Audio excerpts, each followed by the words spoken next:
Bonjour à toutes et à tous.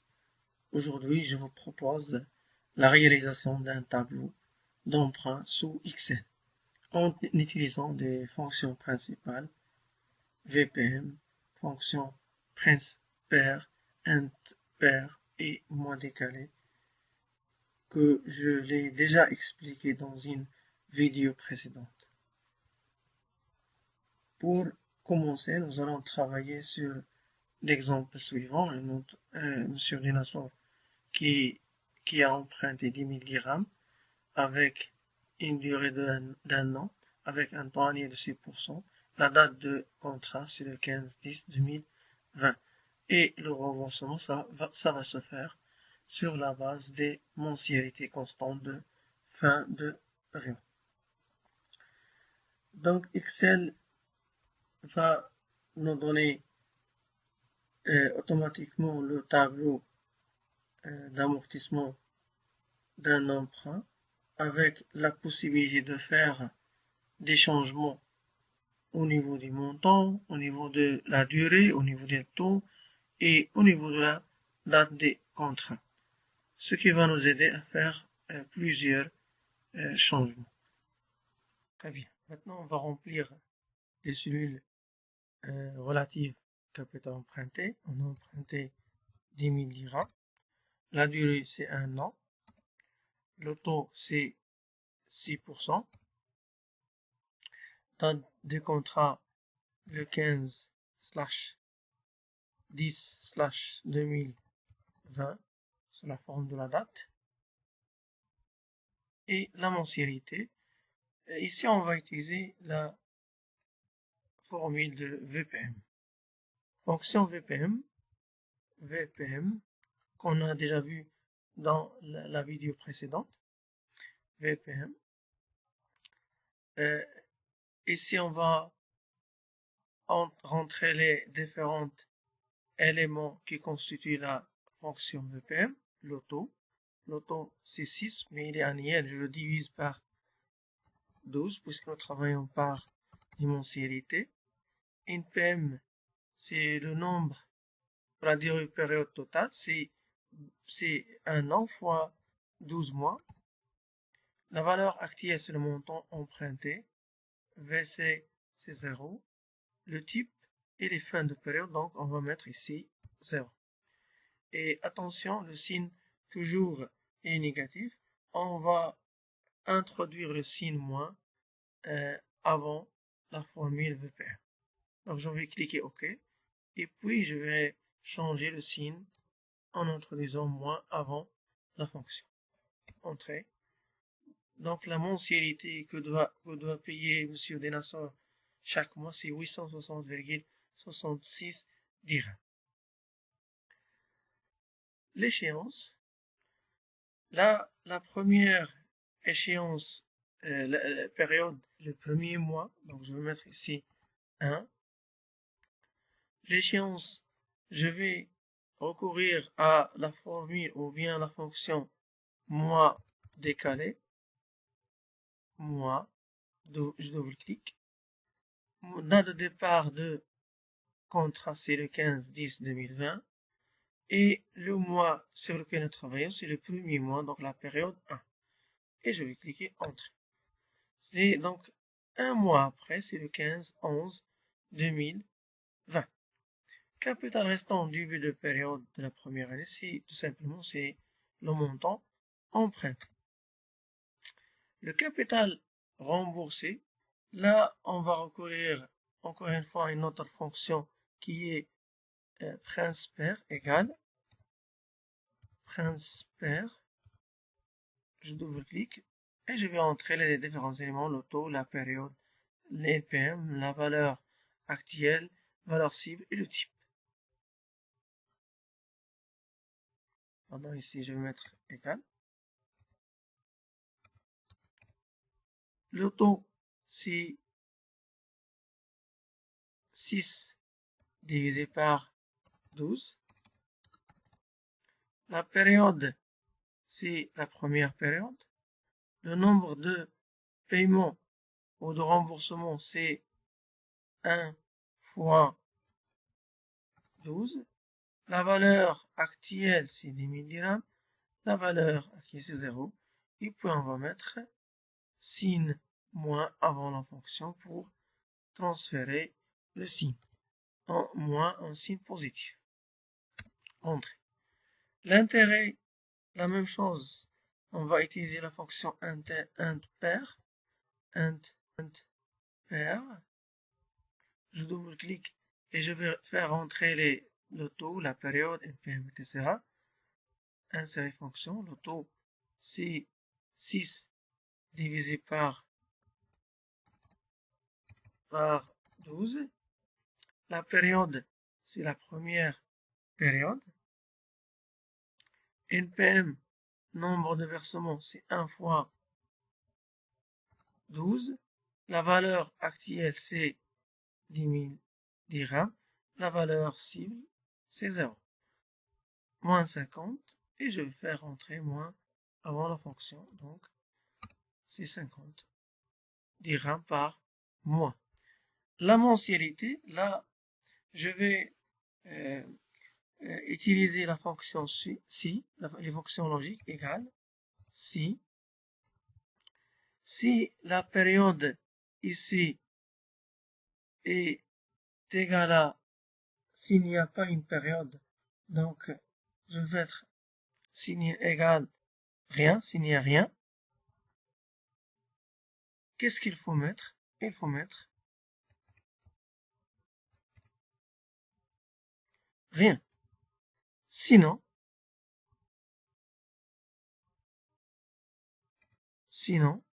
on va mettre la somme de capital remboursé plus le montant de l'intérêt.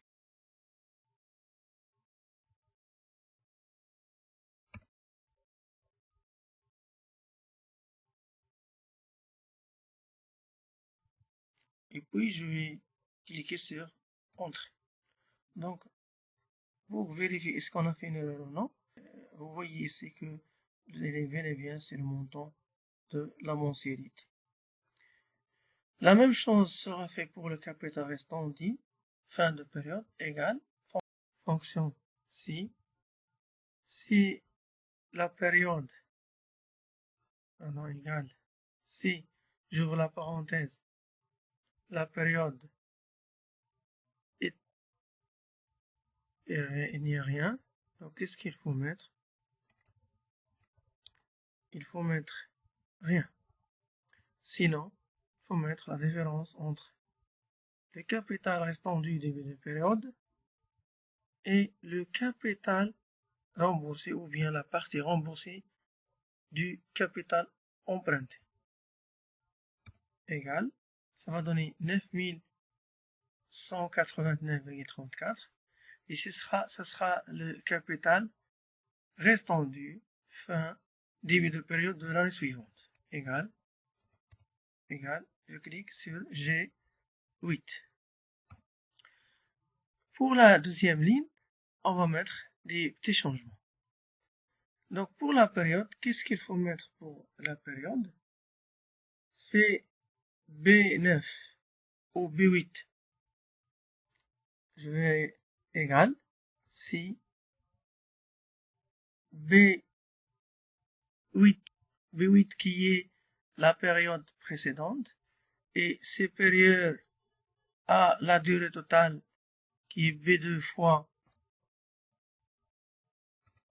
12. Il faut mettre quoi? Il faut mettre rien. Point virgule, pardon. Rien.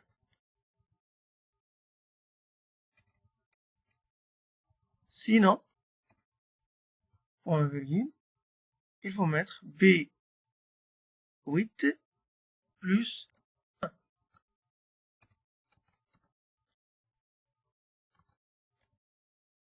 Égal. Donc la période, ce sera une période 2 et ainsi de suite.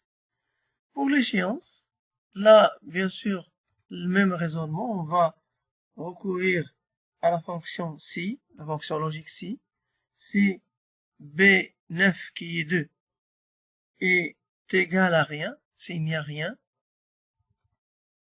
il faut mettre quoi? Il faut mettre rien.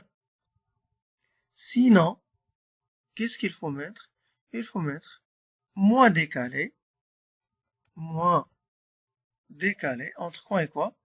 Entre la date des premiers contrats et point virgule et la période, le numéro de la période qui est 2. Je clique Entrée. Donc ici, oui, j'ai oublié de mettre Guillaume. Voilà. Entrée.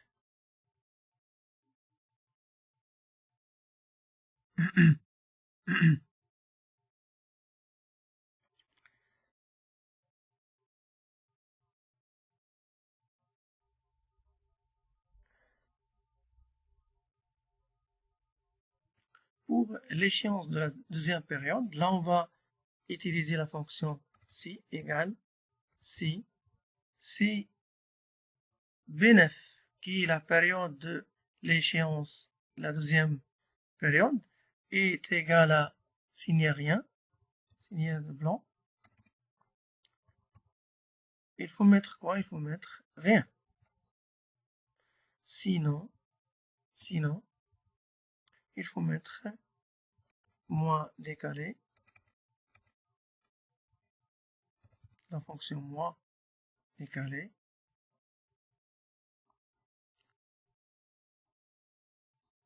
la période ou la date des contrats avec la période 2 et je vais fermer la parenthèse. Ça va nous donner le 15-12-2020. Et la même chose et puis on va recopier vers le bas, mais avant de le faire, il faut que les cellules relatives avec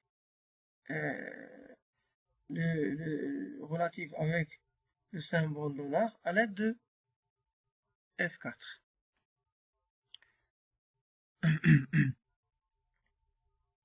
Et puis je vais recopier vers le bas, mais avant de faire la recopier, il faut faire ou il faut bloquer les cellules relatives avec le symbole dollar à l'aide de F4. Donc, on aura besoin pour chaque ligne de taux effectif par 12. Donc, je vais bloquer B2, B3 sur 12. Je vais bloquer la même chose, le montant emprunté et la durée, la même chose. Donc, le capital remboursé, là on a utilisé le taux, donc il faut bloquer le taux avec F4. Je clique F4. B8 c'est la période, non, je ne vais pas bloquer. B2 c'est le montant, c'est la durée totale, donc je dois bloquer cette cellule également avec F4. B1 c'est le montant de le capital emprunté, donc je dois la bloquer.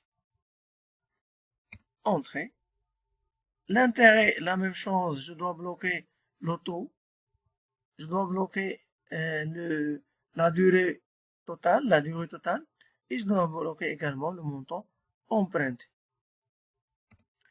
La mensualité, déjà on l'a fait à travers la fonction si, et la même chose. Donc maintenant je vais recopier vers le bas. Voilà. Les deux premières lignes, et après je vais recopier toutes les lignes. Donc je vais choisir, sélectionner les différentes lignes et je vais vers le bas.